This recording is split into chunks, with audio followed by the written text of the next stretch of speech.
Okay, come on, let's go.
Mind if I camp with you?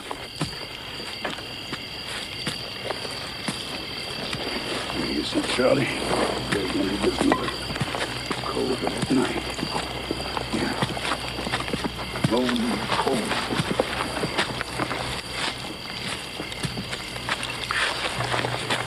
Want a drink? No. Nice watch. Yep. Gonna be a cold one.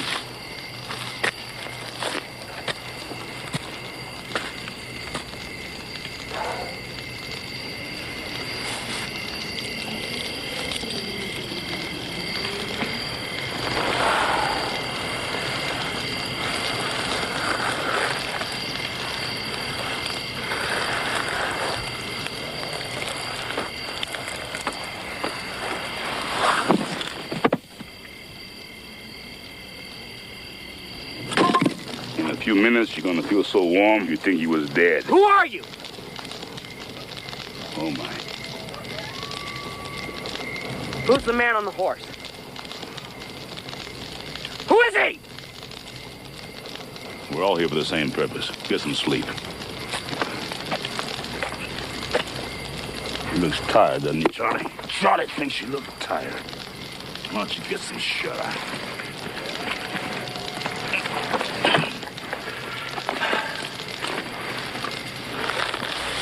What's your name? My name? Farley Deeds. I'm Morrison. Where you headed, Deeds? Well, I'm headed east to Jacksonville. Where do you want to go there for? Well, I'm married. My wife's there. Why's your wife visiting Jacksonville? It's a family matter. What kind of family matters? My mother is ill. I would ask you what's wrong with the lady, but I can see you're not too deeply interested in conversation. You know, if you would answer my question, maybe I would be more concerned about answering yours. Besides, weren't you the one who said to stop talking and go to sleep? And sound advice it was, too. Fine. Good night.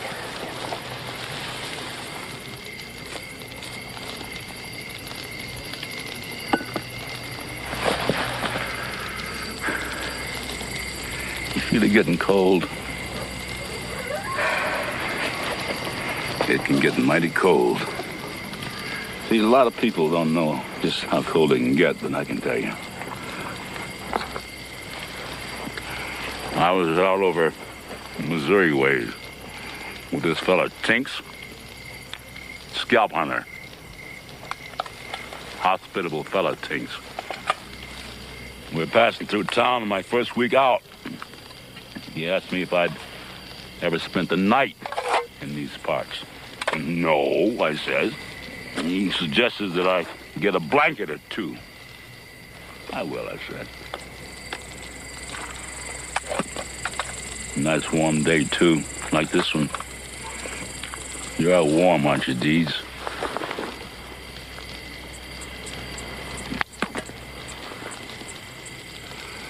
So I'm sitting out on the mesa, inside of Cherokee territory, near Fort Lynn. No cover at all, no trees, nothing. Night started to creep in, and the temperature dropped, fell like a stone, below zero, further. So I commenced jumping around like a beetle at a square dance. Got scared, real scared. Would have died, too, but got lucky. This buffalo came by, and I dropped it with my sharps, carved him up, crawled right inside his gutted hide.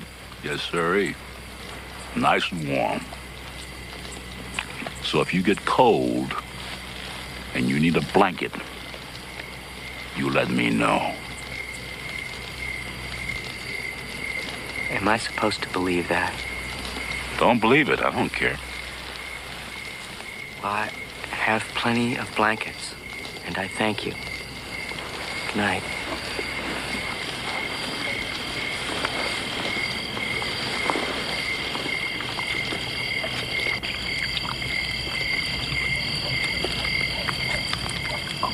Stop that, Angel. It's a long way to travel for a woman. You must fancy she's pretty special. Yes, I do. Got a picture of her?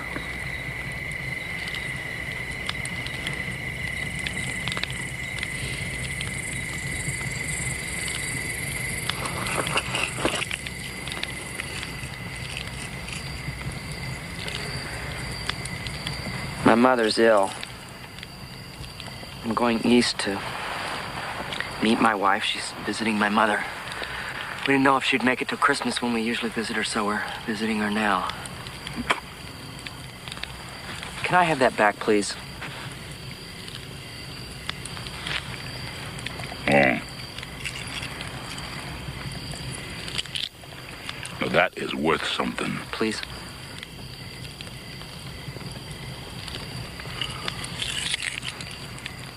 I've been everywhere. Everywhere this side of the big river. Kentucky. This other side, I ain't never been there. I practically lived in the desert this past year, but that'll be over soon enough. So you're married? Yes, You like it a bit? very much. I don't think I'd like it. What's that supposed to mean? That I wouldn't like it, Deeds. Now, don't take offense at that, too. Well, how can you be so crack sure? Maybe your nights wouldn't be so cold and lonely if you had a wife. Listen! I was married! I hated it! I see. You're probably right. Good night.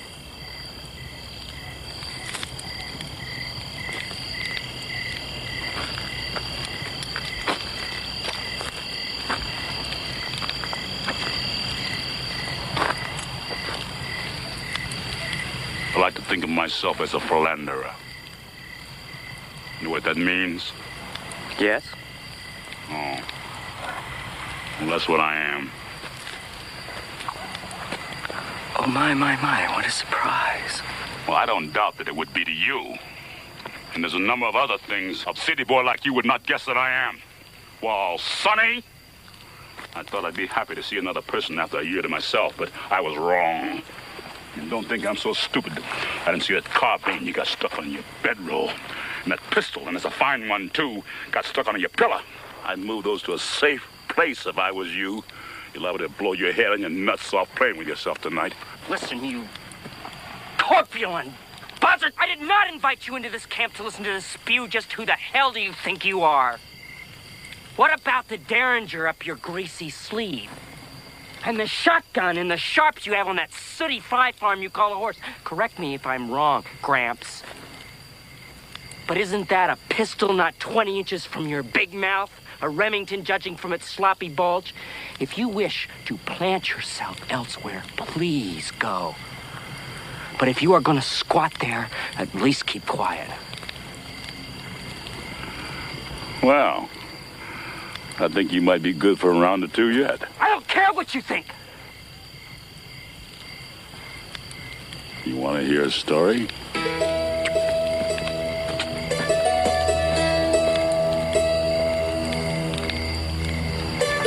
City boy.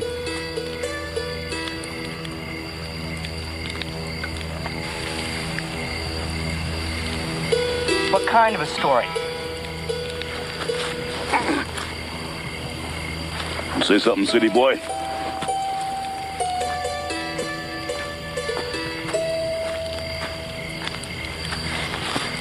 I asked to know what kind of story. What'd suit you? Horror story. Oh. One that'll make bats fly out of your ears and your tongue blaze like a Marrakesh pig. You're not the weak-hearted sort, are you, Deeds? Do you have a story or not? Don't get smart. I won't tell it.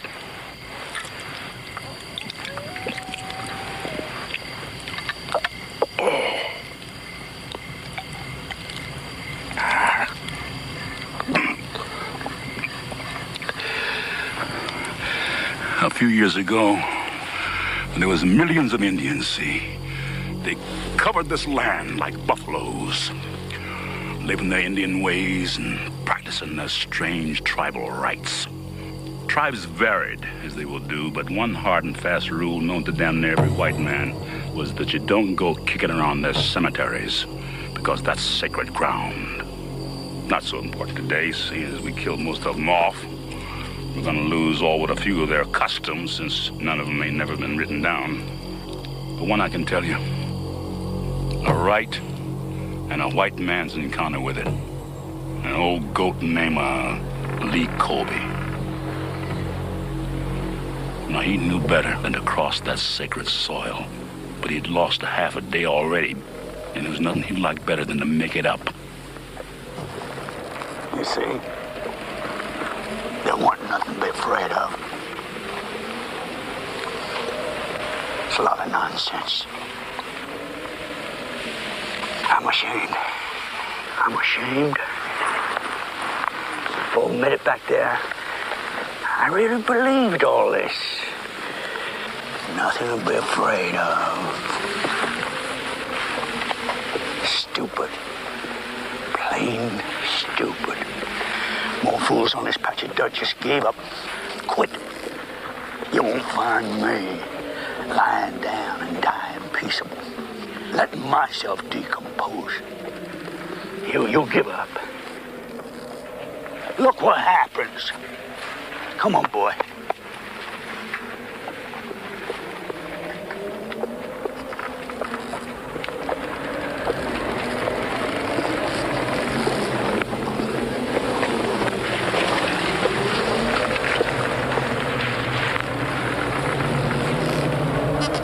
You're still alive.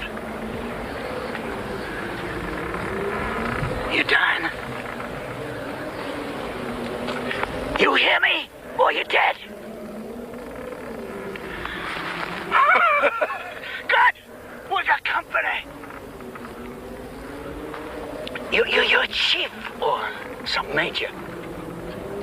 Well, why incubate even like one? Get up. Stand. Look at me.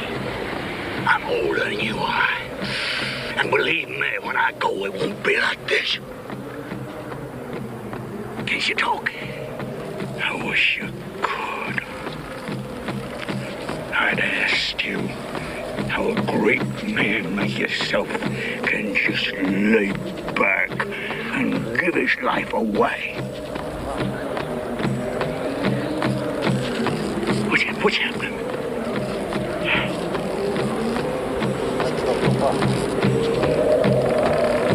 That's it. You understand me, old friend?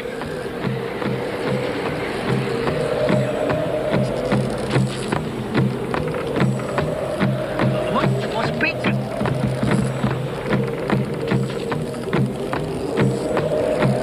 What is it? I can't understand. Let go of me! You bit me! What the hell you do that for? Oh, damn you! Damn you!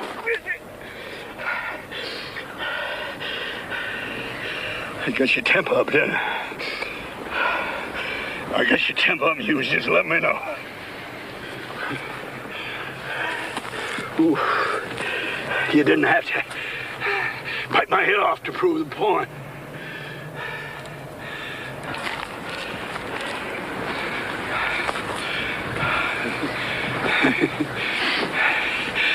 You old fool. Rest in peace.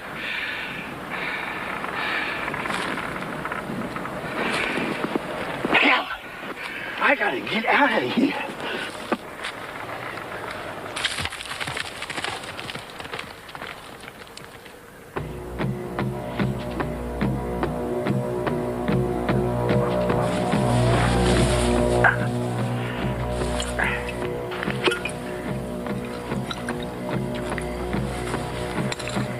Don't they ever stop?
Jesus, it's hot.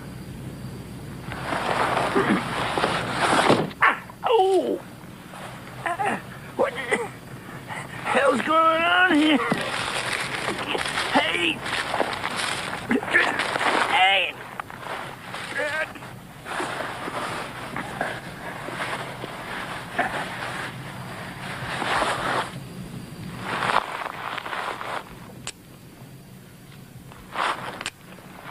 Hey, anyone out there?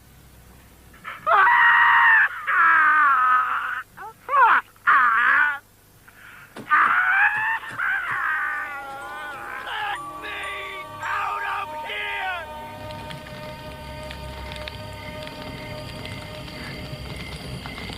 Morrison, that's almost beautiful. I mean, it's bizarre. It's certainly bizarre, but there was so much more there. You didn't like it? I loved it, but I want to know what you thought of when you told it. I mean, it seemed to me about so much more than a man being punished for passing through an Indian burial ground. I don't know what you're talking about. Well, why did you make Lee an old man? Lee was an old man. Exactly. So why did you end the story on an image of children burying this old man? Deeds. It's a story. You tell it, and there it is. But it wasn't that terrifying.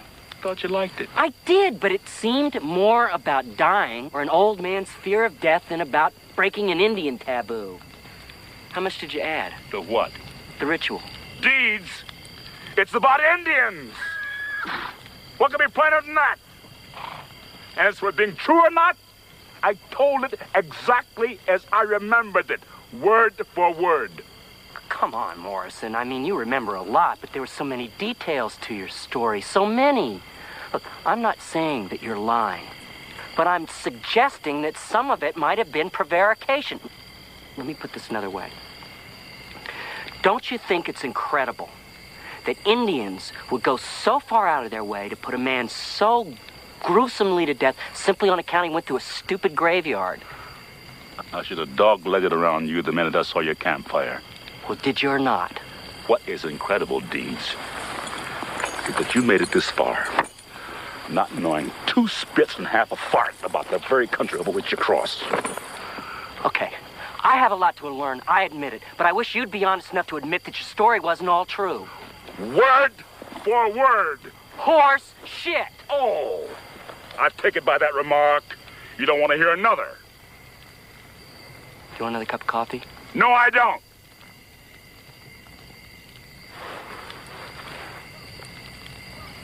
Well, what?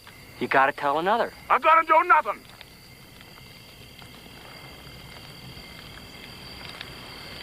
Give me another cup.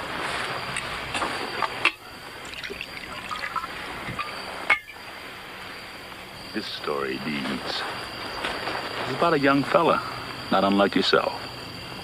This store clerk named Tom Woodby found himself traveling alone.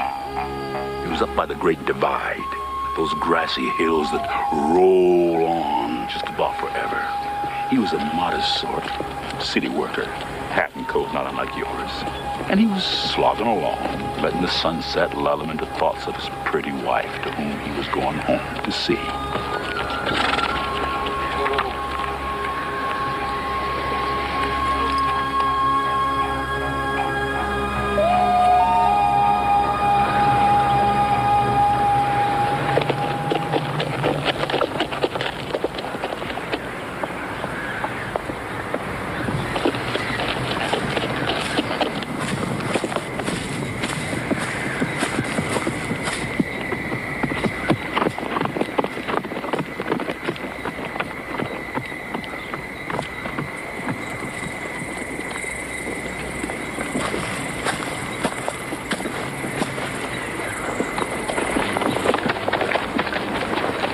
Whoa.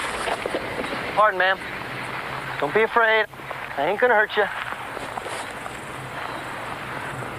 I'm Tom Woodby, ma'am.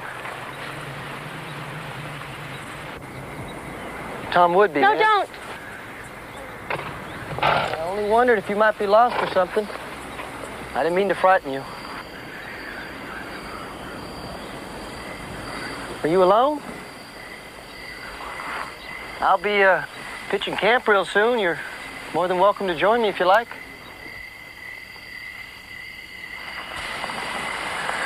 Be my pleasure if you join me.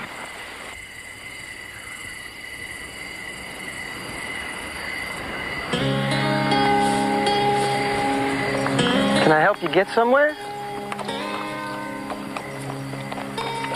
Hope you'll pardon my forwardness, but are you lost? No. I'm alone.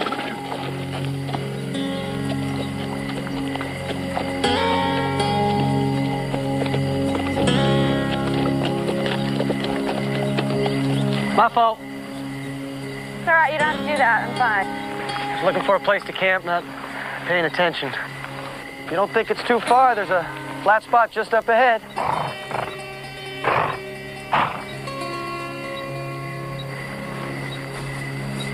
Pardon me, I'm sorry. I was just saying, if it doesn't look too far, there's a level spot right Fine. there. Looks like a good camp. That'd be fine.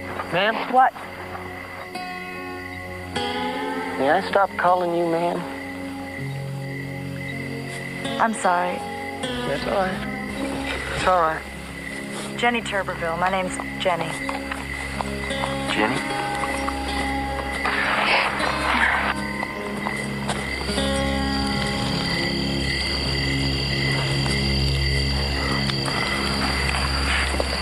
You warm enough? I didn't know it got this cold at night.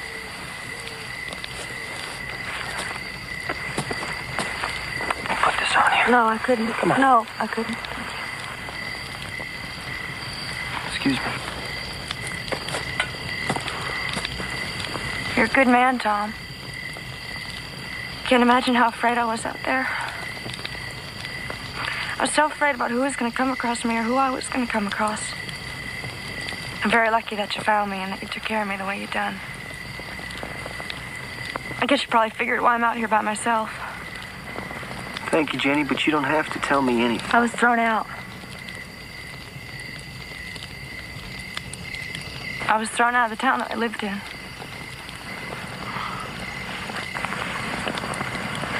Well, look. I'll take you to the nearest town, and I'll see to it that you're taken care of and that you got a place to stay. Too kind. No. I tell you, anyone would do the same. I'm just concerned like anyone. Anyone?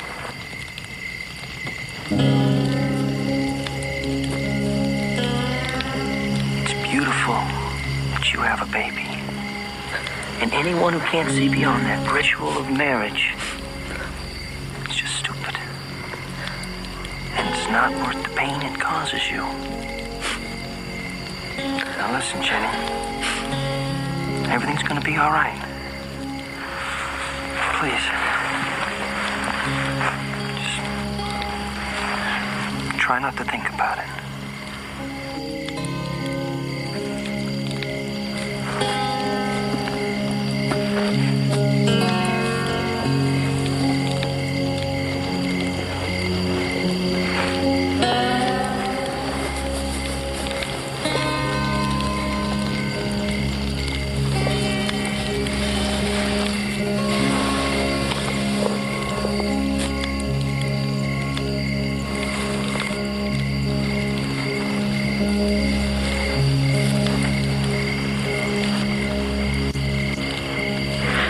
You're a good man, Tom. Thank you for everything.